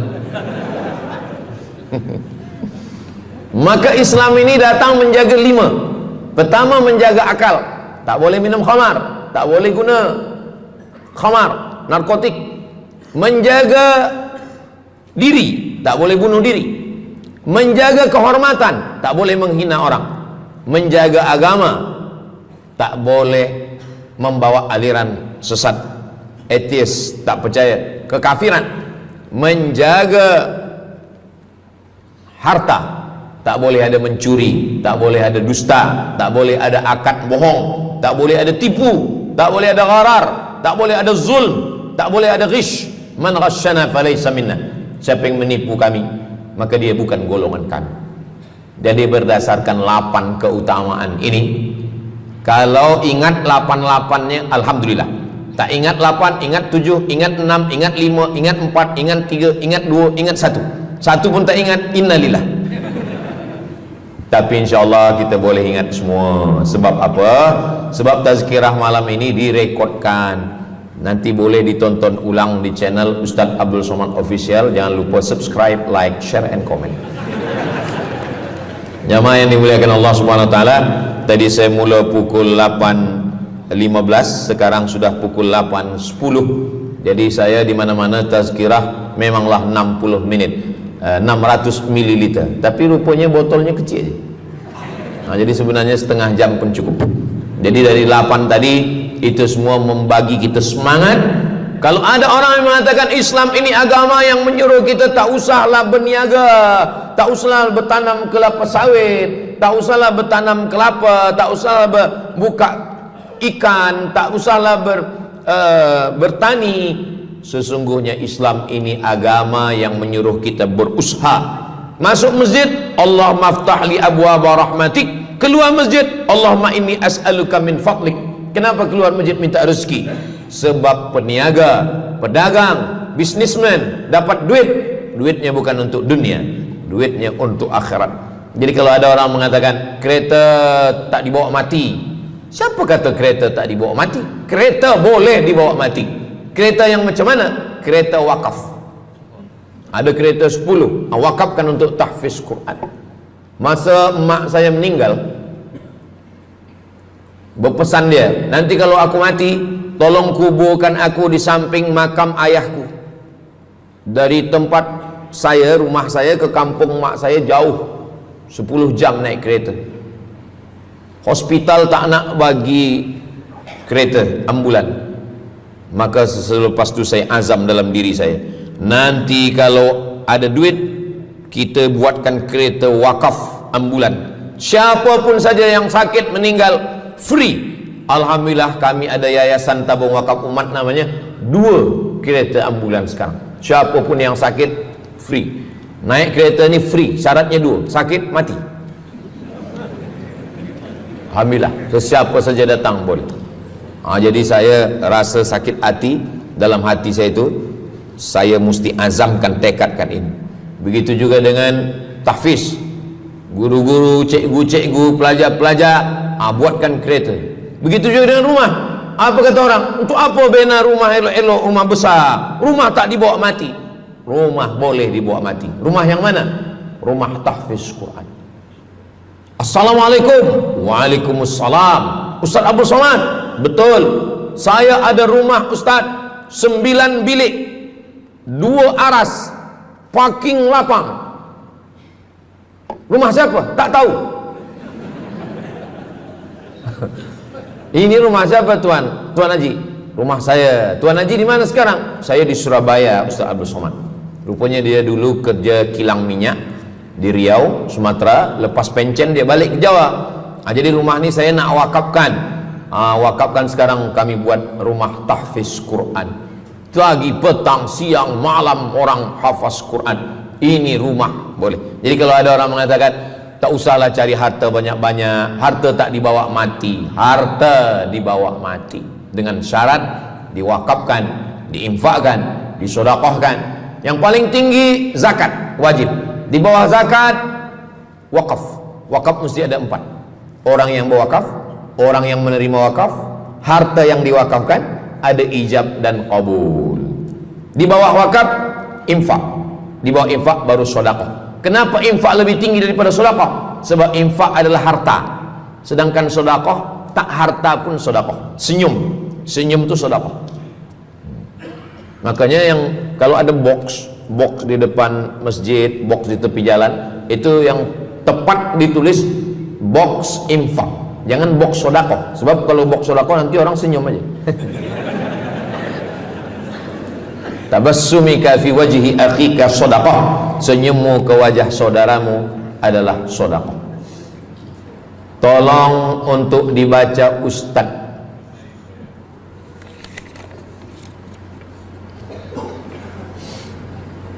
Seorang hamba yang ketika jahiliyah pernah mengambil hak orang dengan mengambil persen daripada uang infak.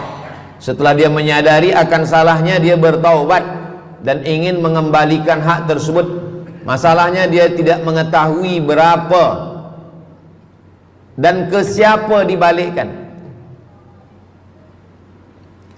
Kalau kita termakan terpakai duit yang kita tak tahu entah punya siapa, cuba ingat-ingat. Memang kalau masalah ini kadang kita lupa memang. Coba ingat tahun berapa. Sebab duit RM1 tahun 80 dengan 2025 tak sama nilainya, sebab ada inflasi ekonomi. Jadi coba ingat, tengok dengan harga emas. Tahun 80 berapa 1 gram emas, tahun 2025 berapa. Maka dihitungnya ke emas, bukan ke dolar, tapi kepada emas.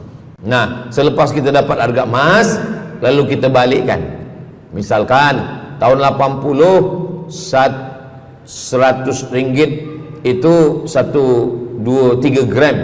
Maka yang sekarang kita tidak balikkan 100 ringgit, tapi kita balikkan sekarang 2025 dengan 3 gram emas. Berapa harga 3 gram emas? Lepas itu kita balikkan. Kalau kita tak tahu orangnya di mana, anak cucunya, ahli warisnya tak tahu, maka kita serahkan kepada masalih ammah. Masalih ammah artinya kepentingan umum. Pendidikan tahfiz Quran, sekolah, tempat anak yatim, tempat duafa fakir miskin, ke masjid boleh. Tapi kalau kita bawa duit haram, duit tak jelas, kita serahkan saja. Datang, Tuan Guru bagi dah. Jangan sebut pula, Tuan Guru ni ada beberapa duit haram saya nak bagi ni. Serahkan saja. Begitu juga dengan orang yang menyimpan uang di bank yang bukan Islamic bank. Syukran, jazakumullah khair.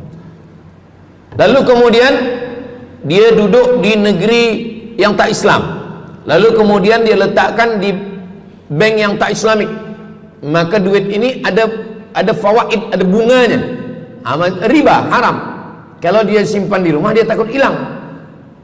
Duit ini tak boleh dia makan, tak boleh dia belikan ke pakaian, tak boleh dia bagikan ke orang lain, maka dia serahkan kepada masalih ammah. Begitu kata Syekh Yusuf Al-Qardawi dalam kitab judulnya Fatawa Mu'asirah, fatwa-fatwa kontemporer, fatwa modern. Jadi masalih ammah, kepentingan umum, bukan untuk diri sendiri. Orang terhalang doanya sebab 3. Mat'amuhu haram, makanannya haram. Masrabuhu haram, minumannya haram. Malbasuhu haram, pakaiannya haram. Wadhiya bil haram, dibagi makan haram. Jadi kalau kita selamatkan, insyaallah Allah pun menyelamatkan kita semua. Mudah-mudahan Allah bagi kita, anak cucu kita rezeki, supaya kita boleh mengamalkan pintu sedekah ini. Salah satu pintu surga ada namanya babus sedekah. Orang yang masuk surga melalui pintu karena banyak bersedekah. Apakah orang mati itu tetap beramal? Orang mati tetap beramal, tapi katanya putus. Yang putus itu amal wajib. Sholat wajib, tak wajib lagi. Puasa wajib, tak wajib lagi. Adapun amal yang tak wajib, makanya kalau ada suami yang tak mau amal wajib, suruhlah dia mati. Mana dalil Ustadz bahwa orang mati tetap beramal? Waktu Nabi Muhammad SAW Isra Mi'raj, Nabi Isra Mi'raj, Nabi tengok Nabi Musa sholat di dalam kuburnya. Padahal Nabi Musa sudah meninggal. Itu menunjukkan orang meninggal pun beribadah, tapi ibadah dia tidak wajib lagi. Waktu sampai di Masjidil Aqsa, Nabi Ibrahim sholat, Nabi Musa sholat, Nabi-Nabi sholat, padahal mereka sudah meninggal dunia.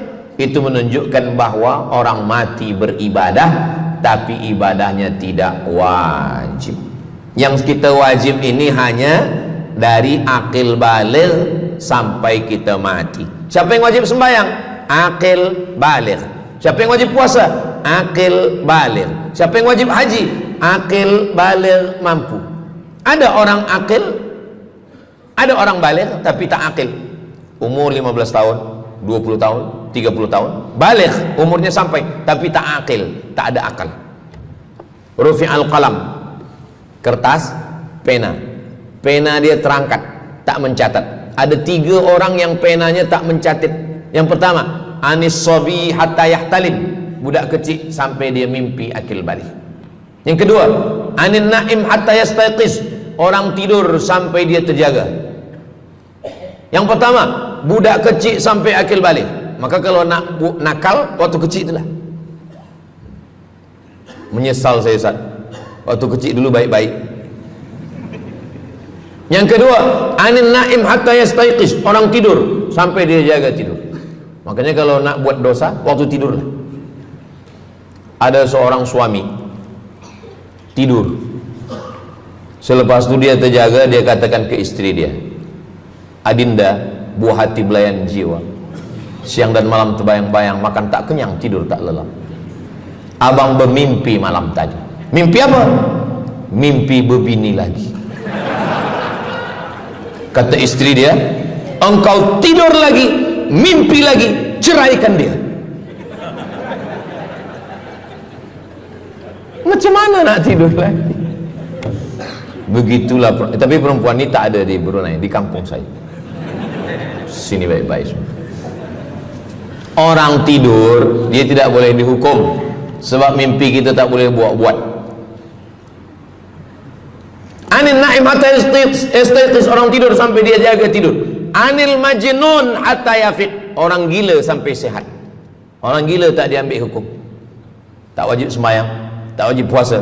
Itu maka kadang isteri kalau ada lelaki tak sembahyang, abang ni gila ke? Kata, aku tergila-gila dengan kamu sayang. Jadi siapa yang wajib? Macam mana dengan orang yang pikun, hilang ingatan? Hilang ingatan bila dari mula zuhur azan sampai waktu asar habis, ingatan dia hilang, maka dia tak wajib sembahyang.